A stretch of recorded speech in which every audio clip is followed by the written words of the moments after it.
18세기 후반 오스트리아 대군을 격파하고 북이탈리아를 제패한 나폴레옹은 영국을 고립시키고자 한다. 이에 넬슨 제독은 세계 최강의 영국 해군을 동원해 고립된 상황을 타개하고자 한다.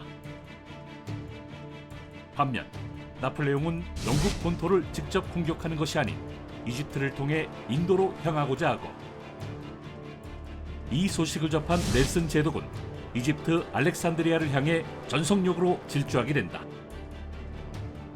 넬슨과 나폴레옹의 쫓고 쫓기는 추격전 끝에 벌어진 해전의 승자는 누가 될지, 제국의 운명을 가른 바 나일 해전 두 번째 이야기 지금 시작합니다. 전쟁 없는 세상을 꿈꾸기 위해 전쟁을 연구합니다. 안녕하세요. 뉴스멘터리 전쟁과 사람 허준입니다. 안녕하세요. 윤지연입니다. 이번 시간 함께 하실 두 분 모시겠습니다. 이명환 소장님, 태상호 기자님 나와주셨습니다. 어서 오세요. 안녕하세요. 반갑습니다. 자, 양측의 지휘관들이 탑승하는 기함 한번 살펴보도록 하겠습니다. 영국과 프랑스 어떤 기함인가요? 영국은 먼저 HMS 벵가드라는 함선인데요. 나일 해전 당시 기함 벵가드는 74문을 장착한 상급 전열 함정이었습니다. 32파운드포 28문이 장착돼 있고 18파운드포 28문이 장착돼 있고 9파운드포 18문, 이렇게 총 74문의 포를 장착한 함선이고요. 길이가 51m, 너비가 14m 정도가 됩니다. 반면에 프랑스의 기함 로레앙을 살펴보면 140문의 포를 장착을 하고 있어요. 네, 벌써 약간 이 포부터 배가 크다라는 걸 알 수 있죠. 36파운드 포 32문을 장착했고 24파운드 포 34문, 12파운드 포 34문을 장착을 했고요. 특이하게 선원 선실에도 36파운드 포 6문, 그리고 선미 간판에도 8파운드 선해포 18문을 장착했어요.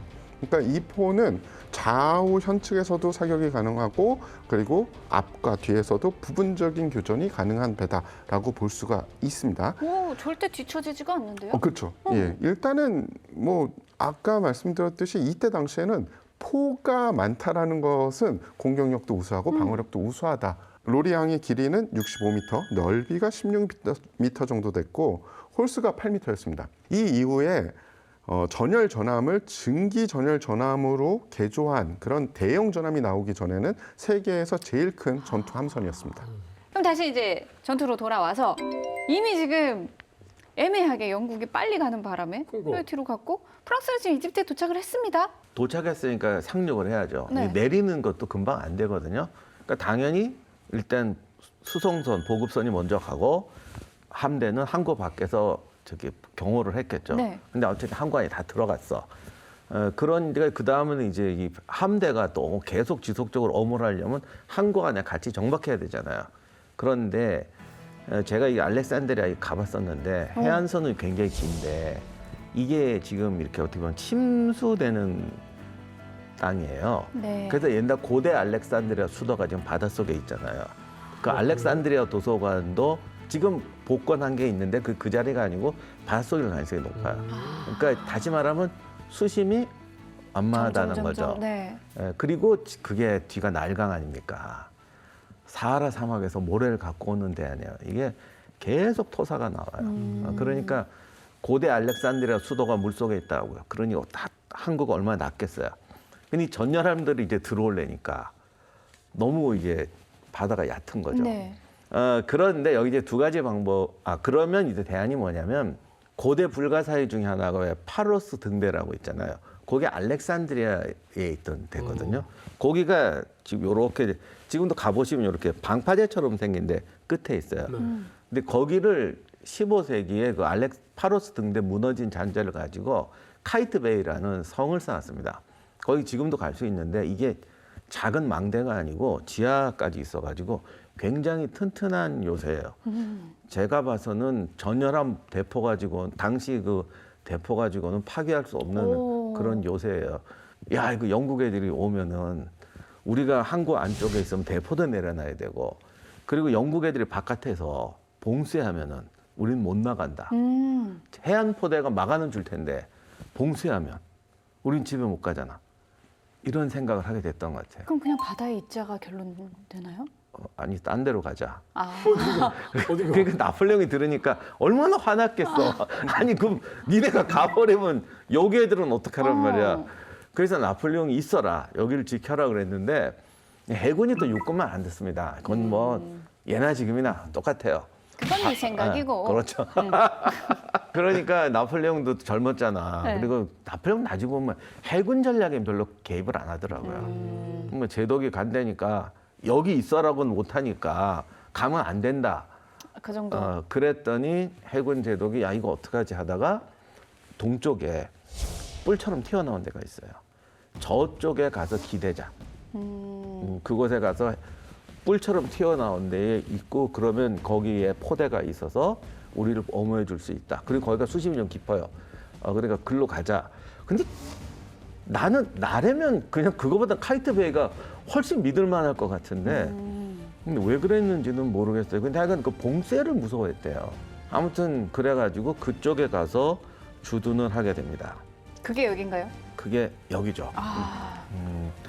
그래서 영국군이 오면은 육지에 기대서 막아야 될 거 아니야. 네. 그래서 여기 섬에다가 포대를 설치하고 이쪽에도 아마 배치하려고 그랬던 것 같아요. 그래서 이제 그거를 봐서 저기 방어하려고 배치를 하는데 이쪽이 지금 여기도 물빛이 나오지만 이쪽이 얕아요 조금. 이게 지도 보시면 여기 좀 네, 수심이 허여요. 얕죠. 네. 그래서 이쪽으로 못 올 것이다.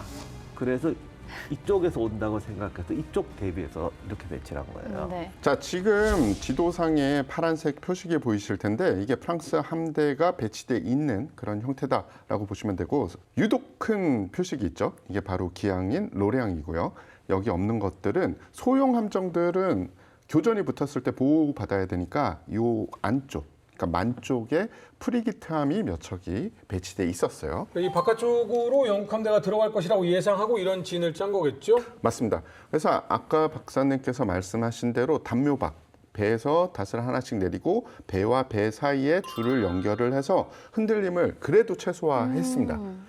당시 프랑스군의 전술은 어차피 원양에서 영국 해군을 만나면 숙련도도 떨어지고 장교들의 자질도 떨어지고 그리고 경험도 떨어지기 때문에 서로 이 복잡한 항진을 하면서 교전하면 우리에게 승산은 없다. 그렇기 때문에 한쪽에서 승부를 걸자라고 생각을 하고 이렇게 이 함대를 배치를 했고 특히 중요한 게 맨 선두함인데 선두함과 보시는 모래톱의 사이가 극히 좁습니다. 그러네요. 그래서 프랑스 기준으로는 자신들이 판단하기는 전열 전함은 저 안에 절대 못 들어오고 만약에 영국의 프리기트함이나 소형 전함이 오면 이 안쪽에 프리기트함이 물리칠 수 있다라고 자신들 나름에는 굉장히 똑똑한 전략을 만들었고요. 반면에 영국의 함대는 사실 조금 더 먼 거리에 있지만 네. 예, 거기까지 다 가지 않을 것 같아서 이런 식으로 표현을 하겠습니다. 등장을 했군요. 근데 그때 당시에 프랑스가 생각하기에는 자신들이 이런 전술을 쓰면 우리가 전력적으로는 뒤지지 않는다. 그러니까 질 전투라고 생각을 안 했기 때문에 그런 극단적인 방법은 안 썼고요. 심지어 어느 정도였냐면 우리가 이 정도 대비하고 있으면 뭐 아무리 영국 함대가 쳐들어와도 우리에게 승산이 있어라고 결정을 하고 함대에 있었던 수병들의 거의 절반 정도를 내륙으로 물과 식량, 보급품을 구하러 보냈었습니다. 아, 네. 그 정도로 자신감이 있었죠. 네. 반면 영국 해군은 아부키르만 쪽에서 쭉 항진하다가 프랑스 함대를 발견을 합니다. 네. 그 시간이 3시에서 4시경이고요. 저쪽에서 이쪽으로 쭉 항진해 오면서 그러면은 저녁 시간에 접어드는데 그때 당시에는 야간 전투가 그렇게 흔하지 않았던 시기입니다. 왜냐하면 뭐 야시경이 있지도 않고요.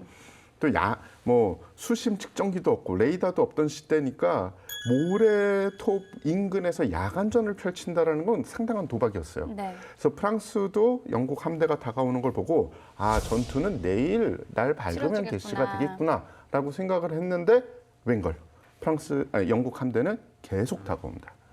자, 그런데 일본 함정 골리엇이 들어왔을 때 딱 보니까 그때가 살짝 이제 해가 좀 안 좋은 하지만 보이는 그런 시점이에요. 네. 그런데 바다에서 활동해 보신 분들은 알겠지만 해가 어느 정도 지어서 5시 이상 되면 모래톱 잘 안 보일 수도 있습니다.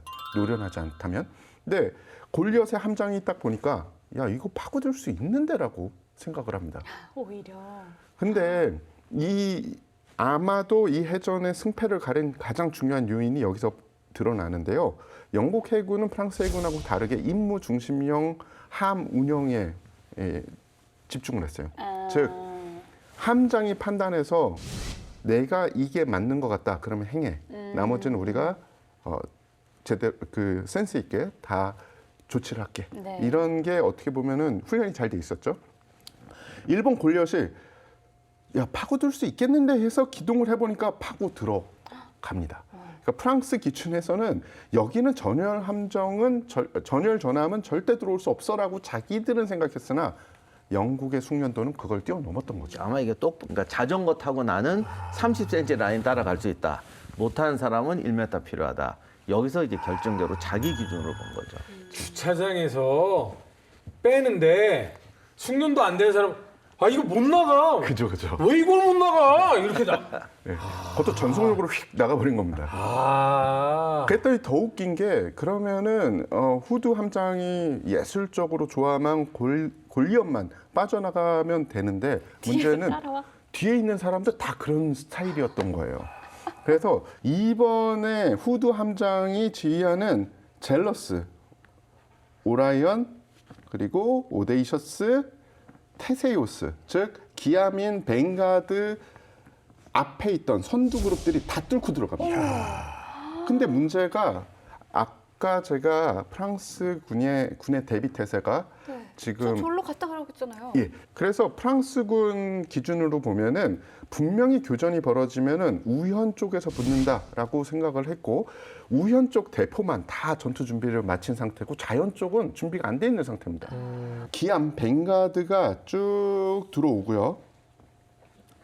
그리고 나머지 기암을 따라오던 함선들도 쭉 들어와서 교전이 벌어지게 됩니다. 함선수에서 2대1이죠. 포는 한쪽에만 있지. 얘들 양쪽에서 서지. 그러면 이게 4대1, 6대1 거기다 흔들리지. 이렇게 되니까 10대1 전투가 되버리는 겁니다. 프랑스 군 입장에서는 이미 지금 정신이 나갔을 것 같은데요? 그렇죠. 준비가 안 된 쪽으로 들어와서 벌써 포격을 가하기 시작하니까 프랑스의 일본함 게리어 같은 경우는 모든 들어오는 영국 함정들에게 포격을 때려 맞아서 불과 12분 만에 전투력을 상실합니다. 계속 산발적인 저항을 하고 있어도 유의미한 전투력은 없었어요. 1번함, 2번함, 3번함 다들 심대한 타격을 입고 있는 와중에 아까 제가 이 안쪽에 소형 함정인 프리기트함이 들어가 있다고 말씀드렸잖아요. 상황을 보니까 우리 함대의 빈 곳에 영국 전함이 들어와서 공격을 할 거잖아요. 공격을 했어요. 해야죠. 그랬더니 전열 전함이 영거리에서 포격을 난타를 해서 프리기트함을 완전히 침몰시킵니다. 체급 차이가 워낙 심하기 때문에 프리기트함은 상대가 되질 않죠. 그렇죠. 예, 그래서 오데이셔스가 프랑스 1번 전함과 2번 전함의 포격을 계속했고요. 그리고 오리온이 합류해서 퍼플 소브랑이라는 프랑스 전함의 포격을 계속합니다. 그리고 헨리 다비 함장이 지휘하는 벨라로폰이 용감하게 120문 함포로 무장한 프랑스의 기함 로레앙을 대상으로 맞짱 포격을 개시를 합니다. 그런데 체급 차이가 사실 상당히 컸어요. 그래서 1시간 뒤에 이 벨라로폰 함의 대부분 승조원이 살상을 당해서 전투력과 항해력이 상실이 돼요. 즉 돛대가 다 부서집니다. 그래서 닷을 끊고 전열해서 이탈을 하게 됩니다. 로레앙도 역시 심대하게 타격을 받았어요. 이때는 벌써 이쪽의 전투함들이 다 공격력을 잃었기 때문에 대부분 영국 함정들이 로레앙을 둘러싸고 공격을 하는 이런 그림이 벌어지고 있었습니다. 로레앙이 이제 둘러싸여서 공격을 계속 당하게 돼 있는 그런 그림이죠. 어떻게 보면 고래가 상어떼한테 둘러싸여서 공격을 당하는 건데 이 사방에서 포격당하던 로레앙에 불이 일어납니다. 야 이거 잘못하면 폭파하겠다라고 해서 배에서 뛰어내리는 시점이었습니다. 그들이 뛰어내렸던 이유는 로레앙에는 당시에 화약이 있어야지 포를 운영할 수 있으니까 보통 이 로레앙급 되는 전함은 20톤 이상, 30톤 정도의 화약을 언제나 싣고 다녔어요. 이제 불이 그곳까지 진입하려는 그런 와중이었어요. 한 10시 정도가 됐을 때 기암 벵가드에서 환부를 치료받던 넬슨 제독이 그 시간과 거의 동일하게 로레앙에서 대폭발이 벌어집니다. 주변의 영국 함정들은 폭발을 감지를 하고 어느 정도 이 거리를 뛴 상태였는데 폭발과 동시에 로레앙에 있던 부품들 그리고 파편들이 하늘 높이 치솟았고요. 그 와중에는 탑승자들의 살점, 뼈 조각들도 하늘로 같이 솟은 뒤에 둘러싸고 있던 영국과 프랑스 함정에 비가 오듯이 또 쏟아지게 됐다고 해요. 너무 참혹하니까 전투가 잠깐 중지가 됐습니다.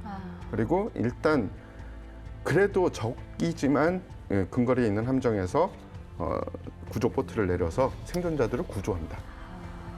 이때 로레앙의 승조원이 무려 1,000명이었는데 구조된 사람은 70명밖에 안 됐다고 합니다. 그리고 그 총독과 10살 난 아들이 있었는데 뭐 그 사람도 구하지. 근데 사실 이게 총독 아들만 10살이 아니고 선원들이 어린애들이 굉장히 많던 시대예요. 그러니까 어린 소년들도 많이 죽었을 거고.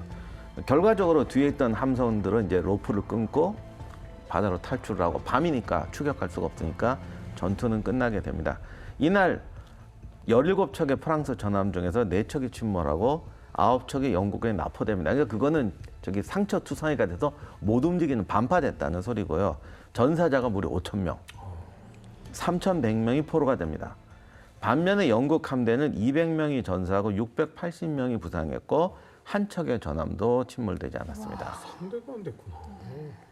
이 승리로 인해서 넬슨은 국가의 영웅이 되죠. 아까도 말씀드렸지만 이게 단순히 해전의 승리가 아니라 해군의 시스템과 전략 자체를 바꿔놓은 승리였거든요. 그래서 이제 남작 자기도 수여받고 연간 2,000파운드 평생연금. 와, 그때 2,000파운드 평생연금이면 지금 한 곱하기 100해 1,000 해야 되죠. 곱하기 1,000 해야 됩니다. 그리고 나폴레옹은 이집트 원정을 포기하게 됩니다. 네, 이렇게 해서 나일 해전에 대해서 살펴봤는데요. 여기서 우리가 얻을 수 있는 교훈과 메시지 마지막으로 한번 정리를 해보도록 하겠습니다. 여담인데 이집트 원정 갈 때 나폴레옹 그 참모진이 최강이었어요.